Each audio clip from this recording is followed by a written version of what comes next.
All right, I want to go ahead and get into the best thing that we saw last week. Spoiler alert, it's all Penn Relays because that's where we were. That's where the majority of the team was. This first one. All right, let's set the scene. Okay. It's the 4x4 Championship of America for the boys team. Yes.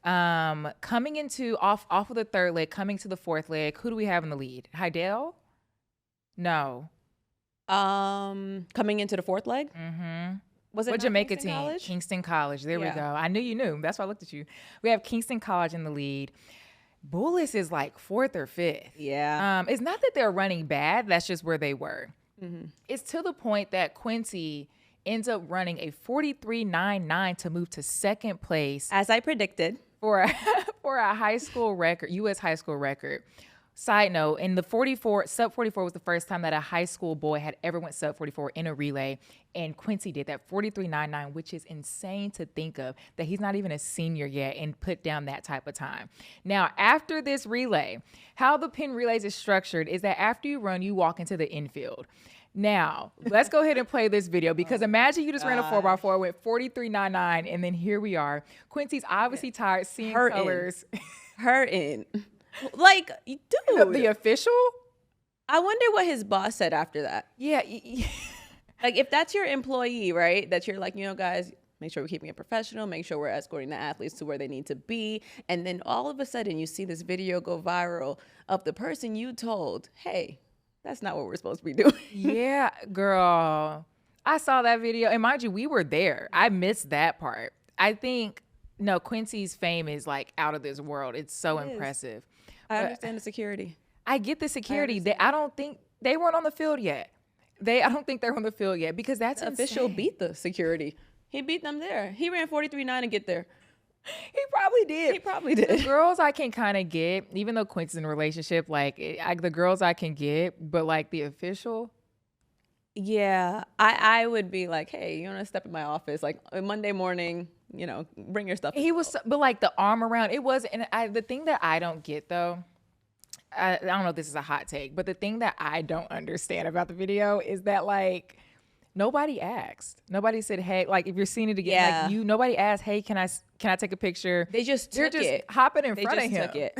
Like everybody's just in his way. And like, how it is after a 400, you have booty lock, your lactic acid from like head to toe. You're probably hurting so much your teeth are hurting. And he just ran one of the fastest split on a 4x4. And you're in my face talking about cheese.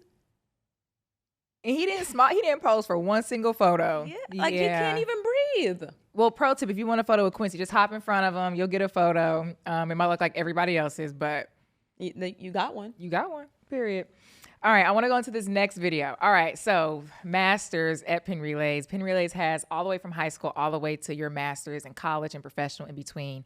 And we got to witness the men's, I believe, 70-plus 100-meter dash. Now, we talked about a little bit earlier that, like, in AAU USATF, if you're like in the 17, 18 age group or you're on the younger side, that's a disadvantage. But in masters, if you're on the younger side, that's an advantage. So Michael Kish has been dominating this 100-meter. Your boy. And that's my boy. He took an L this weekend, though. It happens to the best of them. Thomas Jones, I believe his name is new to this division, and he dominated. It's at almost 15 million on Instagram alone. Let's go ahead and play the video. In the 70 and older division, he is in 5. David Ponder in 6. David Ortman in 7. Jack Capenstein in 8. And Glenn Allen in 9. Michael Kish going to have a challenge here on his inside. Here comes Thomas Jones of Maryland Masters. Look at this. 12.90 wind legal. Did you see his drive phase? He didn't pop up till the 20-meter mark. Did you see that? I saw the knee lift, and it was raining. Hey.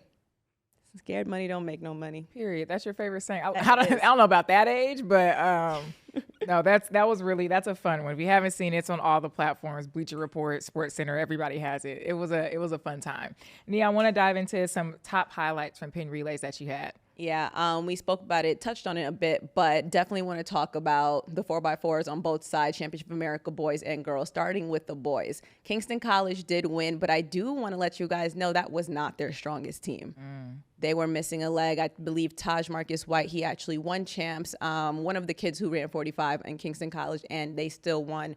And I want to mention that just to give you an idea of the level of depth that they have at the quarter mile. That they are a very special team because even despite Bullis breaking the national record, they still came up on top. Quincy was coming for sure, but I think they just had too much of a lead. And then as we're talking about the 4x4, we can't like dismiss Heidel. Those girls won 4 in a row. And, you know, when we went to go talk to them when we were in Jamaica, they really run a very tight ship. Coach Corey Bennett, he also coaches the Calabar boys who won the 4x1 that we were just talking about with Coach Vic.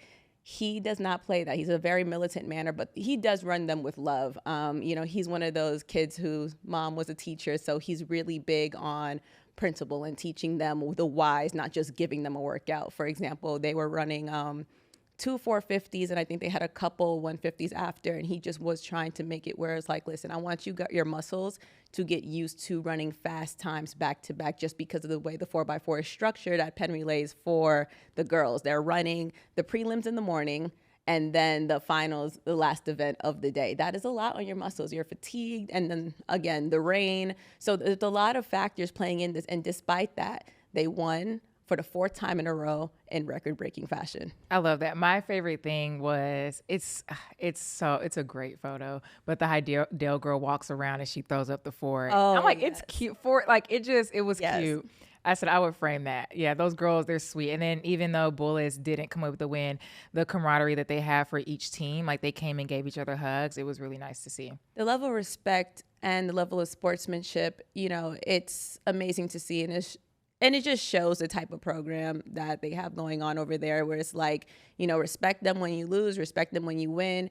You can have like that swag about you, but they have an amazing, like an immaculate balance of the two. So like showing that respect is so important. Before I spoke to Heidel, before I spoke to Bullis, they made sure, to your point, to congratulate them, hug them, take pictures with them. And same on the boys' side, you know, Kingston College and Bullis, they all took pictures together, and it was the sweetest thing. Yeah, no, for sure. Everybody took a picture with Quincy, but that one they actually asked ahead of time, so it was acceptable.